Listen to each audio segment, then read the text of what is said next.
4, 3, 2. Good evening, Canby. Welcome to the Urban Renewal Agency special meeting of January 8th, 2014. Let's all stand for the Pledge of Allegiance. I pledge allegiance to the flag of the United States of America and to the republic for which it stands, one nation, under God, indivisible, with liberty and justice for all.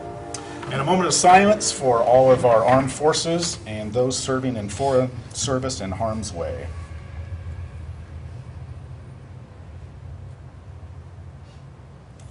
Thank you. Please be seated.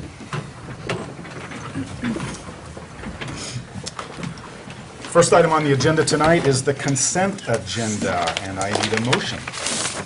Chairman Dale, I would move to approve the consent agenda, which includes the approval of minutes from December 4th, 2013, and the approval of the minutes from December 11th, 2013. And a second? Second. It's been moved by Vice Chairman Hodson and seconded by Commissioner Rocha to approve the consent agenda, which is the approval of the minutes of December 4th, 2013, and the minutes of December 11th, 2013. All in favor, please say aye. Aye. Any opposed? And that carries. Thank you. Next on the agenda is citizen input. Do we have any citizen input tonight? I don't have any yellow cards. All righty, seeing none, we'll move on to community announcements. Sue? I don't have any this evening. No community announcements. Greg? Anything? I have none. Ladies? We all good? All righty. Thanks, Bob. Bob's shaking his head no. Okay. And now under new business, we have the Urban Renewal Annual Report. And we're handing off to Greg, or we're not? Greg? That would be me, but I'm asking All righty. Renata and Haley to come up there. Actually, we're going to tag team here. Very good. And I just want to say, we did not, we're just going to go through this kind of page by page and do the highlights. If anybody, any citizen would want a copy of this, we've got them at the library, we've got them in planning, we've got them here. So if anybody would like to have a copy of this, they're certainly available. All righty. So also I want to point out, this is a very pretty report, and I get to report it, but the credit goes to Renata, Haley, et cetera, and et al., others for this beautiful report. I just Very get good. the privilege of Thank you, ladies. reporting it. So, Bob. All right, and commissioners, feel free to jump in and ask questions tonight as we go through. yeah. So I do want to start on page 1. It's Canby Urban Renewal Overview. And it gives some of the history, but not everybody knows the history, and so let's just give a short one, a real short history about when this started. And the Urban Renewal District started in 1999, and it started with 573 acres, as you can see. That is down about 100 acres, 90 to 100 acres, through amendments to the original plan. And so we're down to about 473, I think we determined. So it's gone down a little bit, and I'm going to get into that a little bit later in this report because it affects some of the projects that are on our project list, actually, because of the reductions in size of the Urban Renewal District.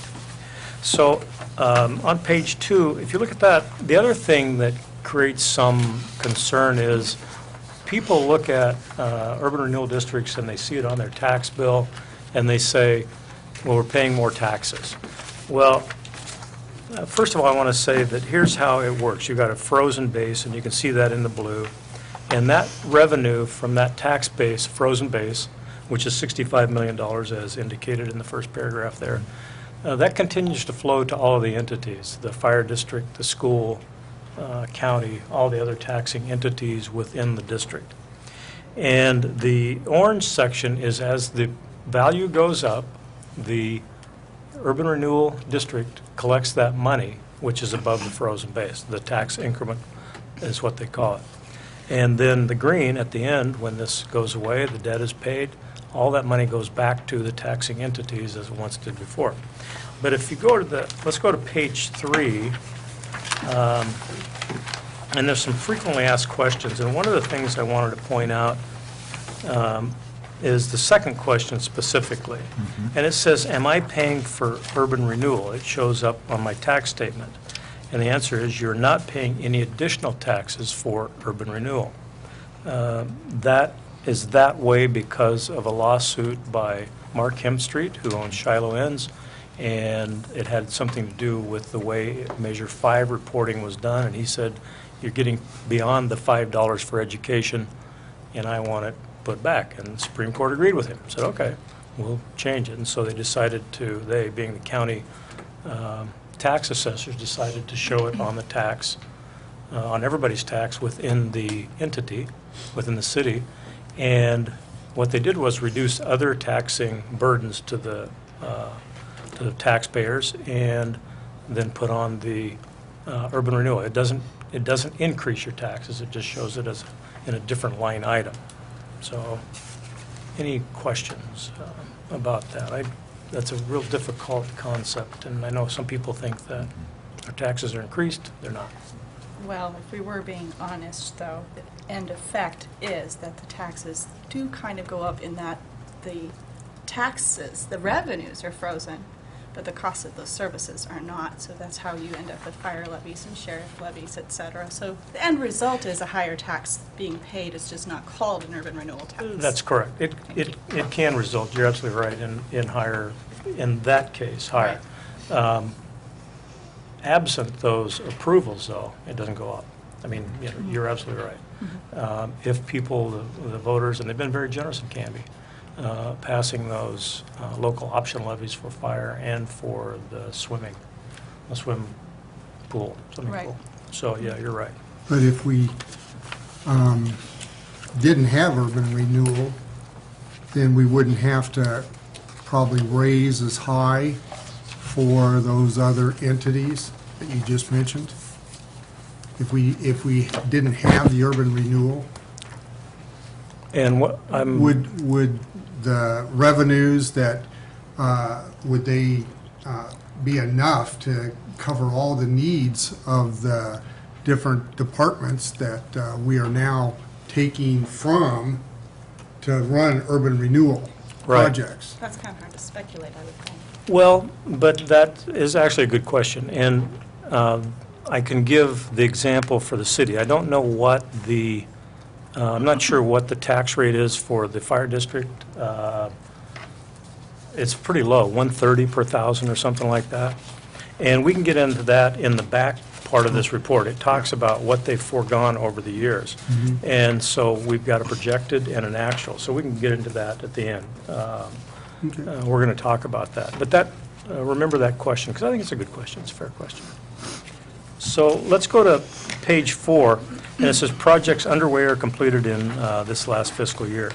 The Sequoia Parkway extension, of course, going from Township down to 13th. Well, that's in construction. It's kind of going slower than we like. Right now, I think it's ready for almost final stages in terms of paving. But the problem is you have to have a certain temperature out, and it's not been a certain temperature. It's too cold. Your water in your cement freezes, and it expands your cement and starts cracking right away. So, community and park improvements. The Urban Renewal Agency has partnered with Wilderness International, Mr. Russ Hall, and he's done a great job down in that area. Working, and I think it's the first Saturday of every month there is a volunteer opportunity, just a little aside, to come down and help with that project from 11 to 1 on Saturday, and that would be the first Saturday of every month, I think. So, and you get a free barbecue afterwards, so come one, come all. Yeah. So, anyways, done some great work down there, and our portion has been relatively small. He has leveraged a lot of grant dollars. I think we put in 13 for him getting 100 and some, 13,000 for him getting, I don't know if the numbers are in there or not. Yeah. 21,000. Yeah, 22,000. 21.9 and 13. yeah. I think that's 2013. I think he's gotten some grants since that time, so. So going on to page 5, this is the future projects being considered. And the first one on there is expanded library and civic center complex. And we're going to talk about that later, so I'm not going to go over that too much here. That is a project I think the agency is still looking at. but I think that may change in terms of what the description is here in this report. This was good information when this was printed, and so that's why it's in there as it is. But we'll be talking about that, I believe, the second at the workshop, so we're going from there.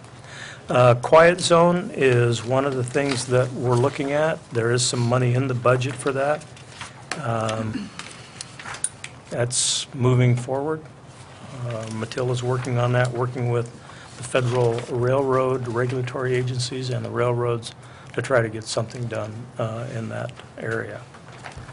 Some of the major accomplishments since the inception of the district. One of the recent projects, of course, last October, well, a year ago, October, First Avenue was almost completed. And I think one of the things we've yet to do, there were some gazebo issues there.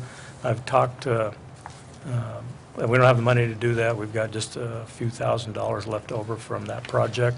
I've talked to certain members of this body to maybe put trees in there, sequoia trees, redwoods or whatever. So we'll talk about that later. But that's not completed yet, that project actually, in that one section, just those 4 areas that were slated to be gazebos, so that's not complete yet.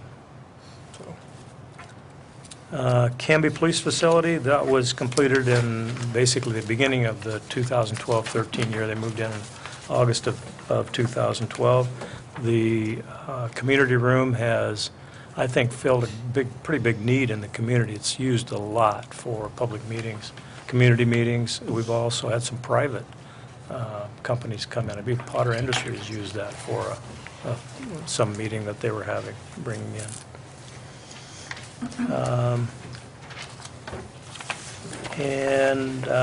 Next one is the Canby Revolving Loan Fund. Actually, Haley was going to talk about that a little bit. Yes, within this program, we had said that we would give semi-annual status updates, and so we figured this was a good opportunity to do that. So I prepared the handout that you guys are getting now, and it basically says that in the current year, we've designated $200,000 to fund this program. In the Urban Renewal Plan, it estimated funding over the life of the program to be $750,000. The first loan under this program was issued in September of 2013 for $35,000. And the participant is making monthly payments, which are current through January 2014. And this loan is expected to be paid in full in June of 2017. So in the current year, we still have some capacity to expand this program. I don't believe we have any current applications. We don't, but I've talked with a couple of businesses about it. So I think it's operating as we expected. Great. And Haley, this is wholly managed by Mid-Willamette Valley Council of Governments, right? They take the applications, they make the loaning decisions. It's a partnership. They do the initial analysis and the loan generation and the paperwork, and then once the loan is granted, our finance department services the loan. Okay, but they're the ones taking applications and deciding the Correct. creditworthiness and such. Right, but they don't necessarily make the decision. They make a recommendation back to us. Oh, okay, very good. Yeah, but they do a really good job of making sure that they've done a good background on the applicant. Very good. Yeah. Thank you. So moving on to page 9, Canby Pioneer Industrial Park, one of the gems, I think, obviously, of the Urban Renewal District. It's attracted $78 million in private sector investment, at least 750 jobs, 11 new companies have located there, including Fred Meyer, which I think was under construction as they were forming the Urban Renewal District. So, transportation projects that were built, Sequoia Parkway, and I'm saying that just to Township, not the extended. That project is in, of course, being done right now. So this is just to the Township area. So it's got everything in, all the utilities, et cetera. Hazel Dell Way, which is over by the Providence Center, Hazeldale. And then you've got Fourth Avenue, which was made improvements to, and it was extended from, it used to go right past Shimatsu or to Shimatsu, and then it was extended over to Sequoia Parkway. Walnut Street, that actually is part of the Urban Renewal District, but it is a local improvement district. So that's really not being totally funded by the district, it's being privately funded. The companies that are business property owners next to that are ones paying the bill on that. We do pay some, we get some benefit out of that, obviously. If you go to page 10, I talked about the transportation projects within the Urban Renewal District. And on here is a list of, or summary of the street and circulation projects that were in the first report. And these are all on that project list. But now, go back to, I told you there was 574 acres or so at the beginning, and now there's 470. If you look at some of these projects, I think they were put in there when there was the 573 acres, because you've got like 4th Street from Sequoia over to Malino. Well, most of that east of Walnut Street is not in the Urban Renewal District, so I don't think we could fund 4th Street all the way over to Malino. Township the same way. Just past American Steel, the Urban Renewal District stops. And I think it was because there was property taken out in those amendments that were done in the first few years of this project, or the first few years of the Urban Renewal District. So some of these projects, I don't think are subject to financing by Urban Renewal District. And then this is a discussion, I think, that the agency has to have, but there are those also, I think, why would we do them? And those are like 4th Avenue Grant to Elm, maybe 3rd Avenue Grant to Elm. Because one of the things you're looking at is the same types of improvements you put on 2nd and 1st. And is that something you want to do? That's mostly residential. Is it time to do those now or not? The bump outs, et cetera, et cetera. So we can start tomorrow if you want. Just Funny kidding. man. Anyway, so I think that's something we need to look at in terms of, are those projects you want to do? But that's a discussion for the agency to have at another time.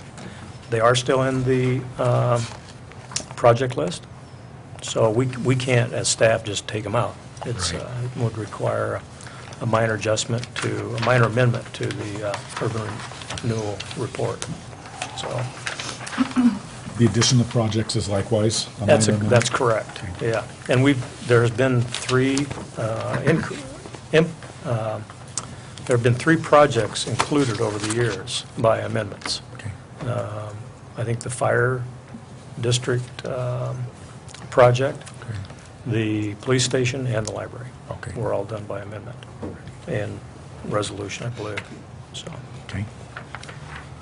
Going to page 11, investment in the downtown area, of course, there was streetscape improvements on both 1st and 2nd. The 2nd Avenue were done, I don't know, 2002, 3, somewhere in that range. And point out that we've got 2 publicly funded parking lots in the community to provide a lot of parking for the downtown. We've got one up by the cinema and the railroad parking lot over here. So we don't have parking meters, as in like, Oregon City. So anyway, I think that's a good benefit to the community. So, and then you look at the public-private partnerships. There was Canby Cinema was a public-private partnership. There was a lot of people involved in that project on the private side. I believe the Cutsforths were involved in that. That was their property, and they made some sale of property to the owner of the Cinema 8. And I think we made the parking lot to help that thing move forward. And it was a benefit to them, the cinema, to have that parking lot there, but obviously it was a benefit to the community, too. Yeah. So, I just want to say that regarding the Canby Cinema, during the Christmas break here, most evenings, that was a jam-packed parking lot during the Christmas break. So it's been a great investment into Canby. yeah. Could I interrupt and ask a question? If I could? How big of a footprint does that sit on, that cinema, just to kind of get a reference of size? Yeah, it is, And it's going to be a big guesstimate, because I was looking at the lot next to it, and it's 11,000, and it's 1.5 times that, so I'm going to say about 16,000. Okay. That gives you kind of an idea, okay? Yeah, 16, 26, 27, somewhere in that range. Thanks. The Canby Facade Improvement Program, I think, has been one of the more successful programs of the Urban Renewal District, and Renata and Jamie have done a great job in getting that out there and getting people to accept that project. And I think it's kind of taken on even more of a life of its own recently with the promotion by Jamie and Renata, getting out there and promoting it. There's been a lot of takers on that, and it's done a great job.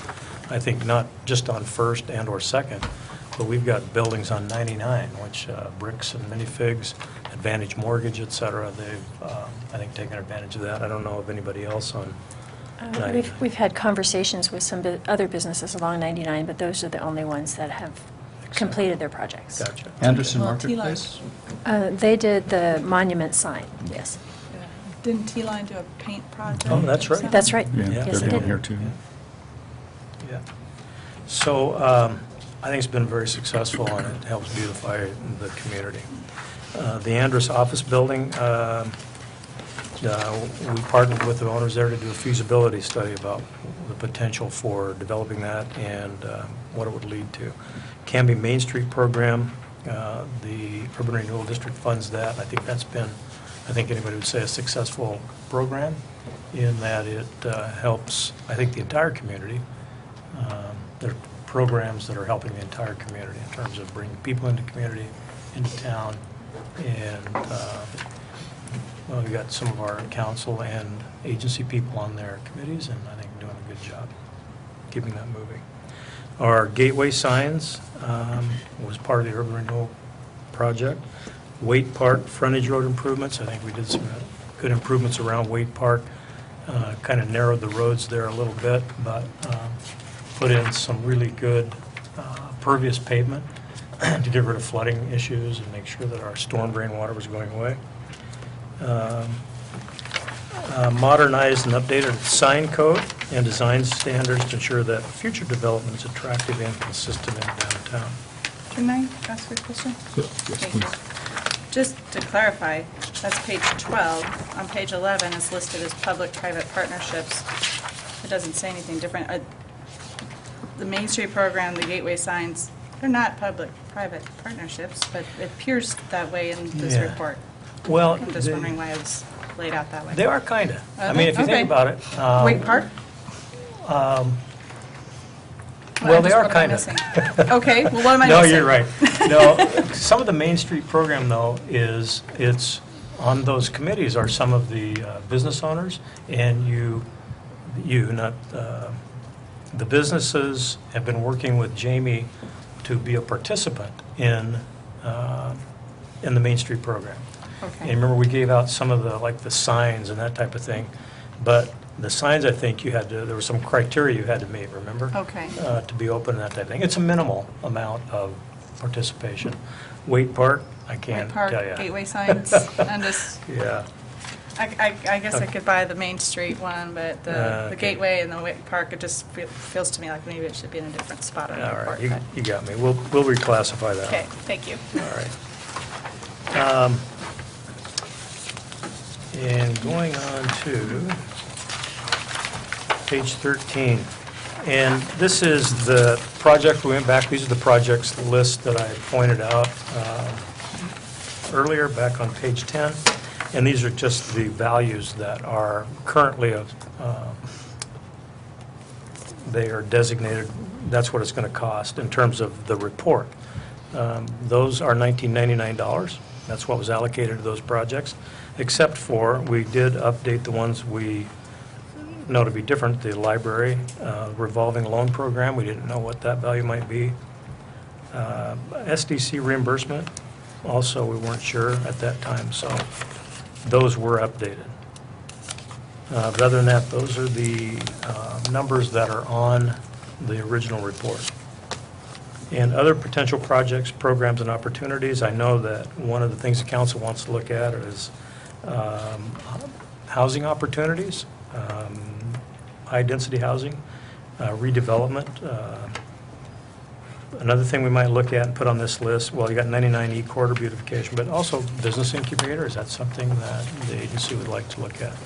And maybe do some funding of retrofitting buildings, et cetera, or, and I don't know what that might take, but doing some business incubator. I think that's something that we've been talking about for actually a few years. So I've done a study on it. The page 14 starts with our debt, capacity, and outstanding. I'm going to let Haley talk about that. So over my tenure, I've gotten a lot of questions about debt, so the next couple pages are new to you this year. So it just starts out with the maximum indebtedness according to the plan is the $51 million. And the debt incurred as of June 30th, 2013 is approximately $38 million, which leaves an additional debt capacity of approximately $13 million. The debt incurred includes approximately $8 million of unspent bond proceeds, which were issued for the Library Civic Center project. The next chart shows debt service of that debt that's been issued and is outstanding as of June 30 as scheduled. And that the amount of principal outstanding as of June 30th, 2013 was approximately $28.6 million. Moving on to the next page. Total debt service if paid in accordance with the required debt repayment schedules, which is the chart shown on the previous page, would be approximately $43.6 million. All of the bonds outstanding have prepayment provisions within them. If the prepayment provisions of the debt outstanding were executed on the first allowable date, the total debt service is estimated to be approximately $36.5 million. So the 43.6, which is the debt service as scheduled, is the green line on this chart on page 15. And the prepayment debt service, it would be the purple line on this chart on page 15. And then the bars represent the projected cumulative tax increment revenue collected from 2014 to the year at the bottom of the chart, with some assumptions. So a new chart, would you mind handing this out? I'm proposing adding this chart that you're getting now to the bottom of this page, which shows the year-over-year percentage increase in tax increment revenue from the life of the agency. The average year-over-year percentage increase in tax increment revenue is 16%. The highest year-over-year increase was 54%, and the lowest was approximately 3%. And the immediate preceding year was 9%. So on this chart, I use the average to project the total cumulative revenue in the bar that's red. And then I conservatively did a projection with a 5% increase over time, which is the blue graphs. So basically what this shows is that based on these projections, the current debt outstanding could be fully repaid between 2022 and 2027 if no additional debt besides what is outstanding and what is in the current year budget is issued. And I think Greg was going to talk about page 16 unless anyone had any questions they wanted to ask now. No, I just want to thank you for adding those pages. Yeah, thank you. I like that. New graphs. Very good. Okay, so we're going to go to page 16. And the estimate, well, first of all, this is actual revenue impacts on taxing entities. This is actual numbers through 2013. And first, let's go to 17. And I want to say this is the estimated tax increment revenue foregone by taxing districts. And this was estimated in 1999, and this is actually in the original report. These estimates were made back then.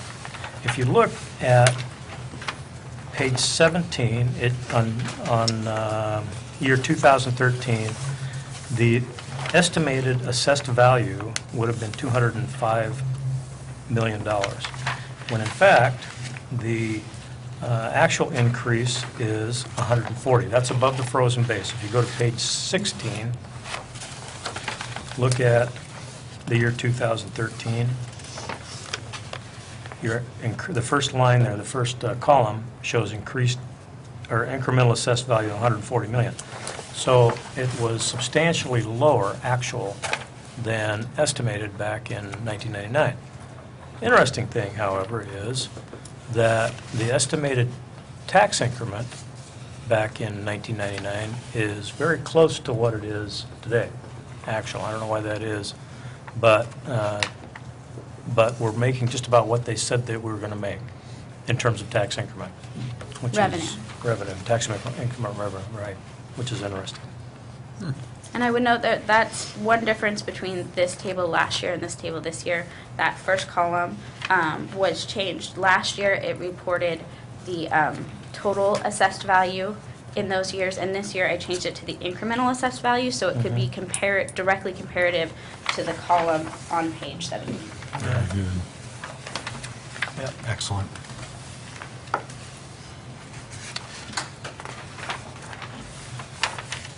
So I'm not sure what that means, except you do have the revenue forecast to service the debt that was forecast, I think, is one of the things I take from that. So, anyway.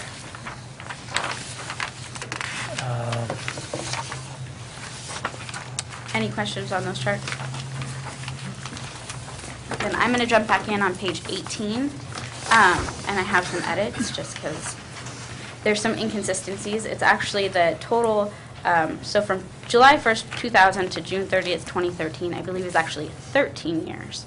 And so that should say 13 instead of 12, and the column heading by disbursements should say 13 instead of 12. But other than that, it's pretty self-explanatory. These are the cumulative actual receipts and disbursements over the life since the inception of the agency.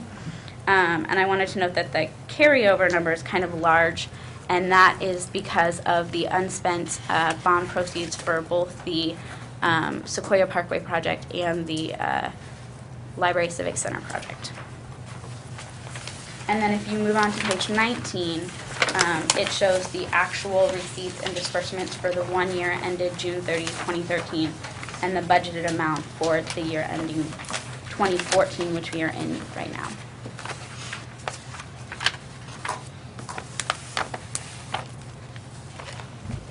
Okay. All right, moving on to page 20. I just want to... Can I make one more note?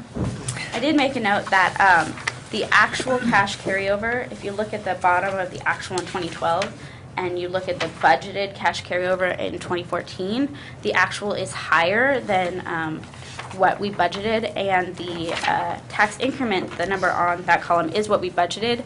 But as noted at the last budget committee meeting, the projected tax increment is projected to be higher because of the actual amount of taxes levied, and so the cumulative effect of those is in approximately $220,000.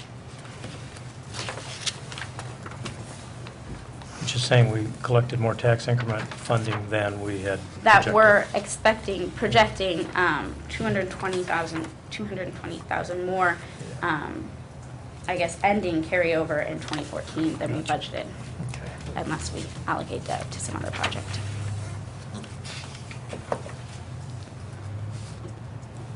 That's it. Thank Okay. you. Thank you. So wrapping it up with, on page 20, just want to reiterate, we've got a 65 million frozen base. We have increased our assessed value in that urban renewal district to by 140 million. So now we have a little over 200 million assessed value within that district. You can look at what we've got in terms of private investment. It's around 101 million. 110. 110, sorry, that's right, we corrected that, didn't we? A little over 110 million. And so I think it's safe to say it's a successful urban renewal district, and it's continuing to be successful. There's other things going on right now that I think we're not maybe reporting on later, but there's a lot of stuff going on still. And if you look at your chart that shows what the year-over-year increase is, I think it's interesting that we had that huge jump just at the beginning of when we were going into a recession.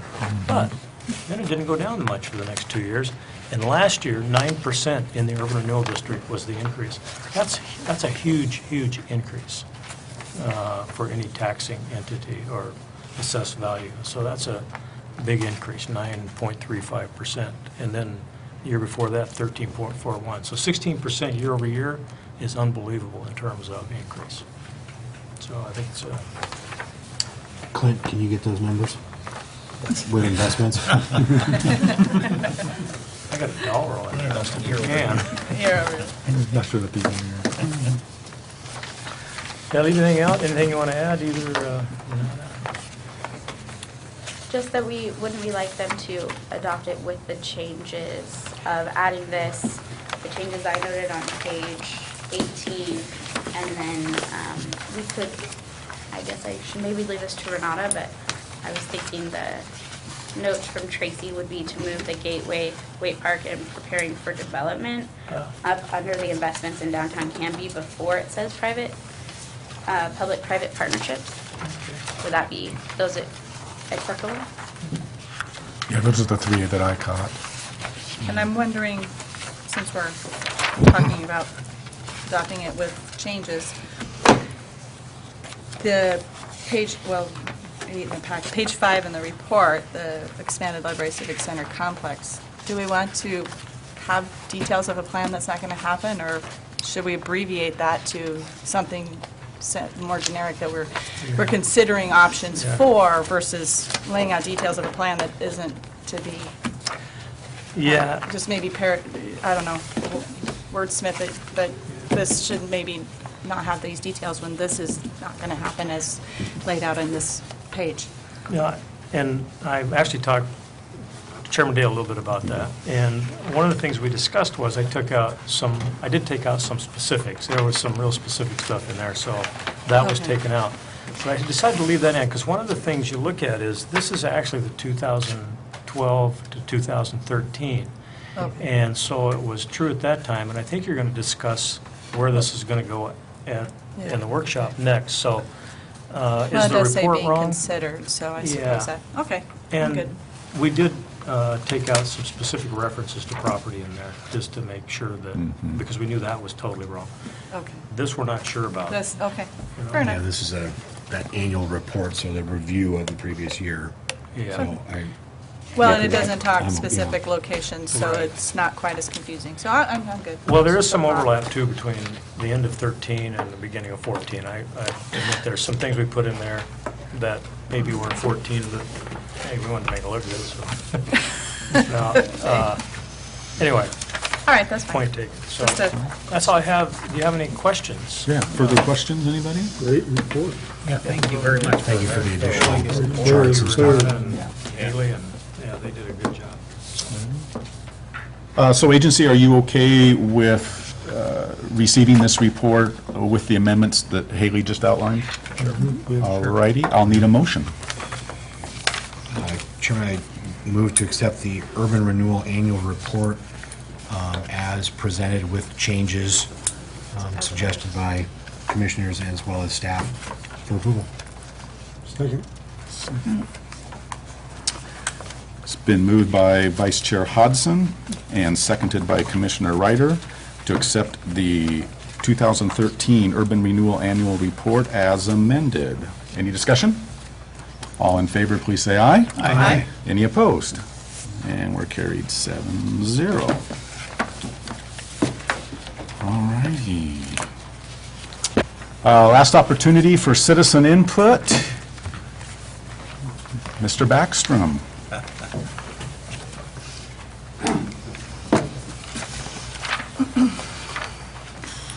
Robert Backstrom, 1395 North Birch Street, in Canby.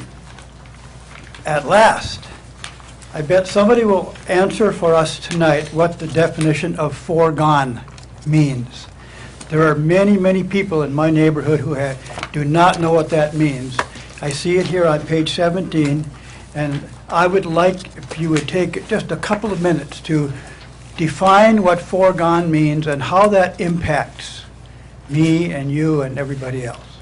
Thank you. All righty. Take a crack at that, Mr. Administrator?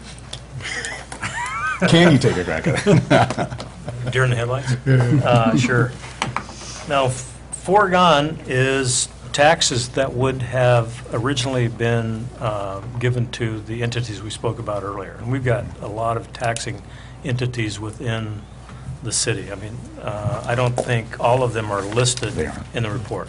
But most. You've got, there's a sheriff's levy, there's, I believe they've got a, what do you call it, local option levy for sheriff's district, I don't know if it's a district, but you've got that, the county has taxes, there's a vector tax you pay.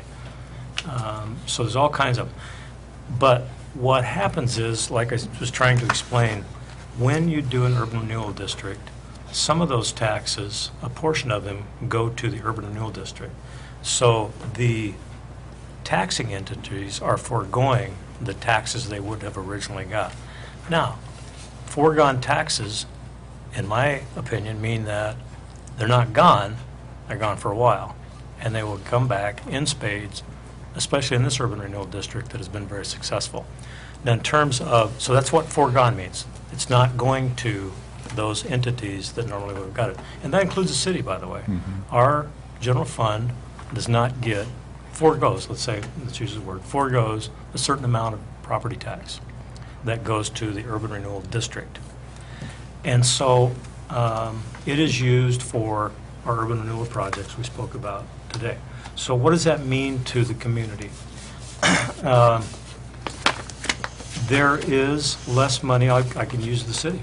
There is less money in our general fund to do the things and provide the services that we would like to provide to our community. For instance, when I first came here, one of the things that we're having problems with was park issues. There weren't enough bodies in the park department to do the things they needed to do. Our park department is in the urban renewal district. We've got a police department that right now says they would be good to have 2 extra bodies, and they are fully funded from the general fund. So that is one of the effects. It's foregone gratification. Okay, the way I look at it. But it's an investment in the future that you will get back and paid in spades many times over, in my opinion, especially in Canby. I think it's successful. When this goes away, it's coming back, and I think it's going to come back very well. So that's what the foregone means. I gave you the one example of our general fund. That's how it affects at least some of our citizens. We get creative people in our parks department and in our police department to make sure that those services, hopefully the citizens won't notice that anything is different, that we're still trying to provide those services to the best of our ability. County, of course, would have the same problem. Schools are a little different because they are funded based on a formula by the state. And so whether they get $1 in property tax or 100 million, it's all the same. The state backfills whatever they need. But the problem is, if they do forego some, property tax, and you say, well, that's okay, the state backfills that, but what if the state doesn't have the adequate income tax revenue to backfill what they need, as we have seen for the past several years? And that's something the legislature's trying to get a hand on, how we're going to finance or fund schools, et cetera. So that's one of the issues with schools. It's kind of it's not as obvious that there is some effect on schools, but there's got to be. And the same with the county. They forego some, the fire department forgoes some, so it has the same effect. We have less money because of that 140 million that they would be getting taxes from that they don't. The urban renewal district gets them. Now, would that 140 million have been there if not for the urban renewal district? I'm going to say no. your farmers out there in the Canby Pioneer Industrial Park aren't going to put the type of investment in that area that's going to put that gym in that area. So, in my opinion, it wouldn't happen. I mean, still, Canby is small. It is a smaller farming community, agricultural based, but we're getting a good industrial base, jobs for the community, et cetera. So, If I could add to that, one of the advertisements I've noticed here lately on television, and maybe it piggybacks on what you're saying, is like New York, for example, is advertising these tax-free zones. If you relocate your industry there, they're advertising these tax-free zones. So that's an example of their foregoing taxes because they're betting on the long term to make it up from the revenues from taxing the citizens that work for those companies. well, and something I didn't point out, and I think Renata asked me to, and I, of course, forgot, maybe it's in the report, too. We've got different things we can do in terms of helping attract business. One of them is we have a program that you don't have to pay your SDCs, or you pay your SDCs, but if you maintain a certain level of employment at a certain wage, you get those SDCs back from the urban renewal. The SDCs are still paid, but the urban renewal helps attract. We've got rural investment zone. Rural investment zone is one of the things that we can. Strategic investment zone Strategic for rural, investment. and so if a company invests over 25 million, they could be eligible for a 15-year property tax abatement. They do have to pay a $500,000 per year community service fee to keep the community whole and to mitigate the impacts of that development. Yeah. And there's also in the state a thing called enterprise zones. You have to qualify for that, and the city of Canby would not qualify because it's based on average salary in the area, that type of thing. And we wouldn't qualify. So, but the strategic enterprise zone is, what's that? Investment zone. Strategic investment zone is kind of the same thing. I mean, it forgives a lot of property tax if somebody comes. So that's a good incentive for somebody to come in. But I think, if you've read anything in the Oregonian lately, it talks about certified buildable land. Well, we've got that. And they're talking about the shortage of that in the metropolitan area. And so I think we're close enough that this is a very good alternative to what people are looking at. And I know people that have put in subdivisions, industrial subdivisions recently, and DLCD says, okay, you've got 150 acres, you have to keep a 50-acre lot because we have a shortage. We don't have any 50-acre lots. And for that one business that may come in, require 50 acres, you got to keep it. You got to keep 50 acres open.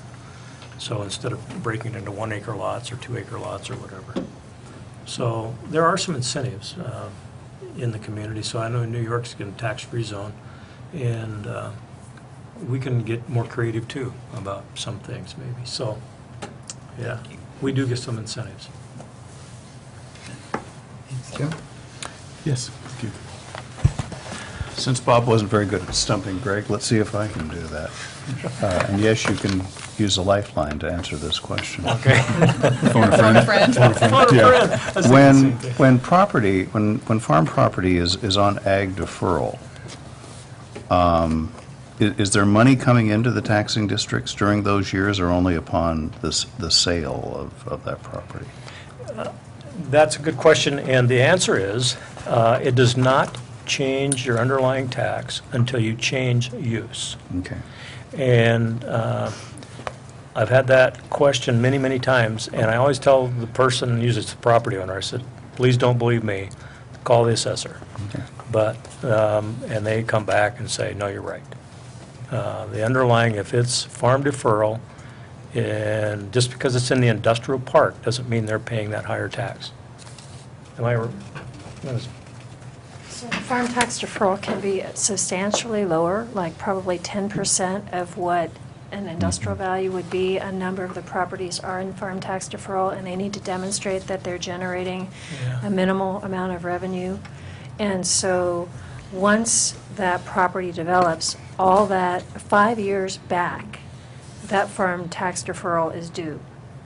So that's one way that the community gets to reap the benefit back of that lost revenue. Does that make sense? But they don't pay that until it changes. So they, the county, or any of the taxing districts, have foregone the tax. Yeah, that's a more familiar term of foregoing taxes, Yeah. of the ag deferrals, which Yeah. for many years the legislature was quite generous with anyone who had a Christmas tree, or the one that galls me the most, golf courses are an ag deferral. Well, What? I forgot, but as Renata pointed out, you have to prove now that you're making a certain amount of income from that. You do. Yeah. You got to keep green fees low. Farming talent. I like it. Tim goes for that one. Yeah, or Todd goes for that one.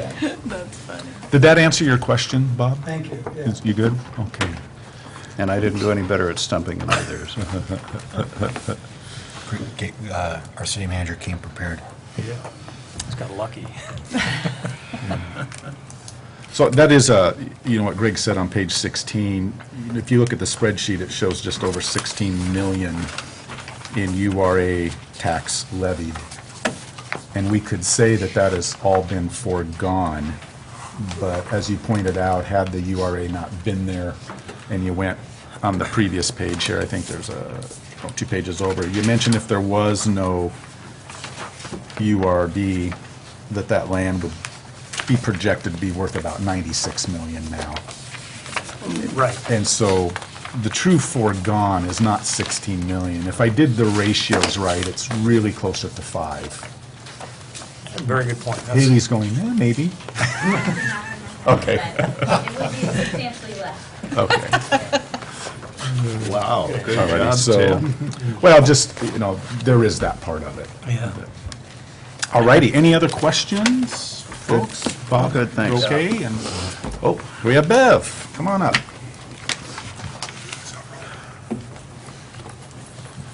Bev Doolittle, Executive Director of the Canby Chamber of Commerce.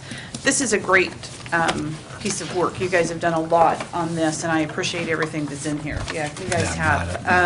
Not you guys, I know that. We don't do anything. You're just the You're just looking at us. You're just the pretty faces, yeah. What I would like to say, though, is this is a great piece of information that the original committee would love to see. The foresight that they had and where it's taken and what they projected to be able to sit here and look at this and be able to discuss with you guys what their thinking was and answer the questions here as to why they were thinking these things, I think would be tremendous for you, as well as a thank you to that original committee for the work that they put in and where they've taken our community. So once again, I would like to encourage you to please have that sit-down meeting with these people and let them see the work in front of them on what they did, the many, many hours that was put into putting this together. Thank you. So, thank you. Thanks, Bev.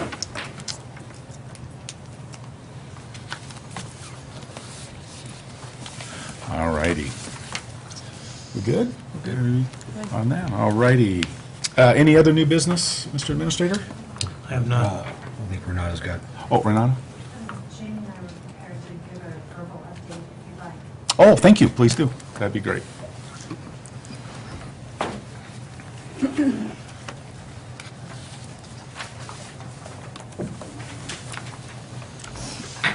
So what you have being passed out right now is the most recent update to our website. We're able to access some great demographic information through Business Oregon that includes overview demographics of wages, consumer spending, labor force, and housing statistics. And this type of information is really helpful to existing businesses looking to refine their market, understand the market, for new businesses assessing Canby to see if it's a good fit for them, and also for developers that are looking at doing their due diligence and understanding the Canby market. So all of this is available online now, and we've already referred to this information to 3 different people, and it's only been up a week. So I just want to let you know that. Great. The second piece is very excited to say that the developers of Trend Business Center are looking at putting up a final spec building. It would be Building C. The pre-application meeting is with them next Tuesday. They're proposing a 34,200 square foot building that could accommodate up to 3 tenants.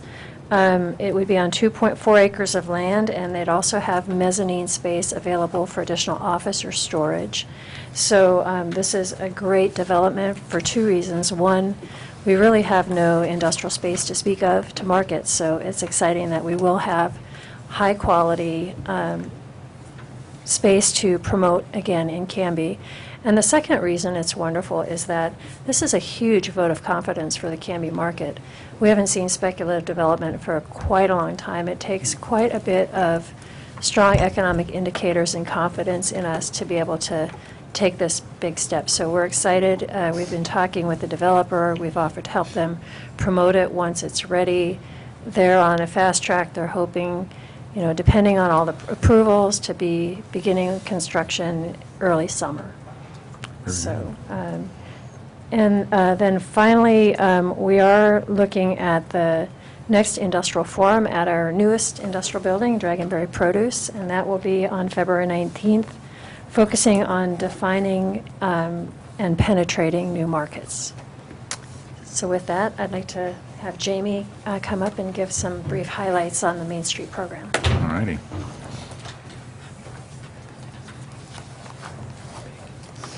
Jamie Stickle, Main Street Manager. Just some updates. Our Arts and Culture Advisory Alliance of Canby, long name, but we have 8 people that have signed up for it, and we are looking to have our first meeting this month. I talked with Laura Sattler, who is going to be the chair, and she's going to contact everybody. And I'm really excited for this group to start meeting. Some of the people I know from the community, some of the people are new to the Main Street world, but if Laura Sattler is any indication, they're going to be really engaged and really excited about moving forward.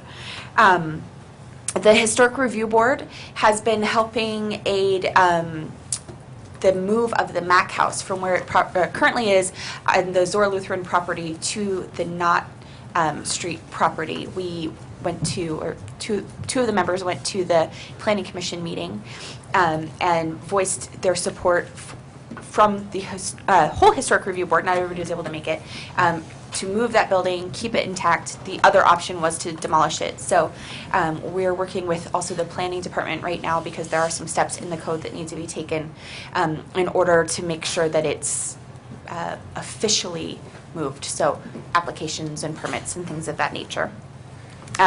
We'll be reaching out to Gloria Altenhofen, who is the owner of where the quilt shop is. The quilt shop moved out at the end of this month, which was a planned move. And so we're just going to try and help and make sure that we have her property listed on our available properties database, if she needs any help getting a broker sheet, and if there's anything else that we can do to assist in getting a tenant into that space.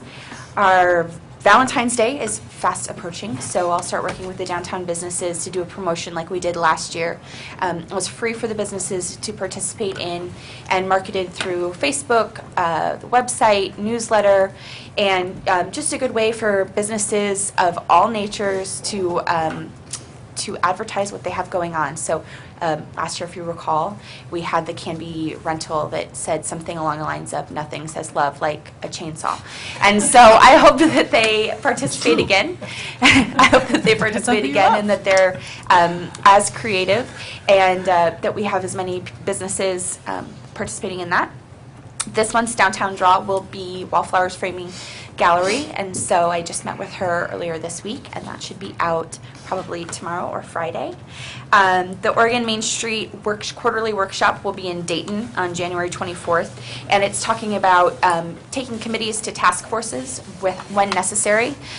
For instance, our promotions committee and our design committee are very active here, but we've seen how maybe economic restructuring, we have a lot of full spaces, but for instance, the chamber and I met a couple months ago and worked on kind of a task force, if you will, to reach out to some businesses that needed some help and hook them up with the Small Business Development Center. So learning a little bit more about how to utilize that moving forward.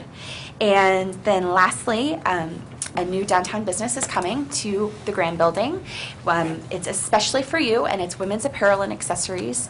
Juanita Olson, who's Senator Alan Olson's wife, will be opening that, and Renata Mengelberg and I have met with her several times before she signed the lease to make sure we could give her any information, and she's just really excited and really engaged, and she was at the chamber luncheon. She's already looking for ways to make connections in the community and be a really good part of Canby. So that's all I have. Thank you. Thank you. Thanks, Tim, Jamie. I've got a question quickly for Renata or Jamie. I'm pleased to hear about that clothing store coming in. Our retail survey identified that as one of the top desires of residents. Were you able to use that in discussing with Ms. Olson her ideas about building a business here in town? Absolutely. It was one of the first pieces that we gave her, and she really appreciated it. She did look at other communities before deciding. I mean, she wanted Canby as well, but she did her due diligence and looked at others, and all the information that we provided, I hope, tipped the scales in our direction. How old is that survey? We did that last summer, finished it Okay. last summer, 2012. All right, Yeah. well, just because we seem to have a lot of turnover in the council, when you see these sort of budget requests coming through for a consultant to do a study, there are times it doesn't just go on the shelf, that it helps bring business. So I hope that we update that. I think market conditions have changed, and I hope that city administration will consider keeping that updated on a regular basis, because I see it as a strategic recruitment instead of getting more businesses of what we already have, of getting the businesses that we want. That's really the Main Street strategy of what do you fill in that we don't already have. Great, thank you. Any other questions, comments? Great reports. All right, thank you. That's great reports, ladies. And with that, we are coming to the close of our business. The work session that is scheduled next, we've had a change of venue. We're going to stay here. It was originally scheduled to be in the conference room. Work sessions are public. They're noticed. They're open to everyone to attend. And the recordings are made of audio, and they're available on the web.